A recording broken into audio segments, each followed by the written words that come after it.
اگر کوئی مقتدی مسجد کی چھوٹی چھوٹی باتوں پر امام صاحب سے بدتمیزی کرے تو امام صاحب کو کیا کرنا چاہیے؟ چھوٹی چھوٹی کی کوئی تعریف بھی تو ہو نا، کہ اس میں تو یہی ہوتا ہے کہ کون سی بات.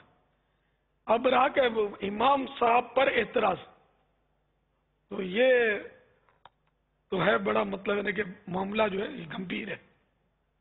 امام پر اعتراض نہ کیا جائے. اگر کوئی واقعی ایسا شرعی مسئلہ ہے تو اس کی صورت یہ ہوتی ہے کہ جیسے کہ کوئی نماز کی ایسی خطا ہے جس سے نماز مکروہ تحریم ہوتی ہے یا فاسد ہوتی ہے، تو اب بہار شریعت سے وہ مسئلہ نکال لیا جائے.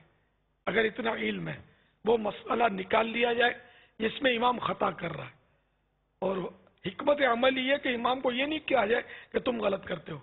بہار شریعت کا وہ مسئلہ دکھا کر اس کو یہ کہا جائے کہ حضرت اس کی ذرا وضاحت تو فرما دیجئے، اس کے کیا کیا معنی ہے.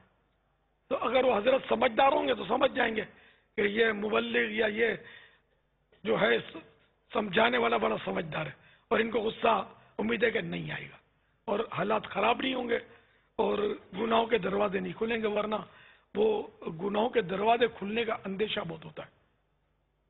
تجربہ یہی ہے. دیکھو عوام کے لیے یہ کہ عالم کی خطا گیری نہ کرے.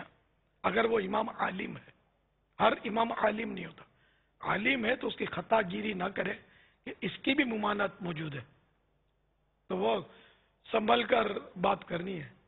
صلو علی الحبیب صلی اللہ تعالی علی محمد.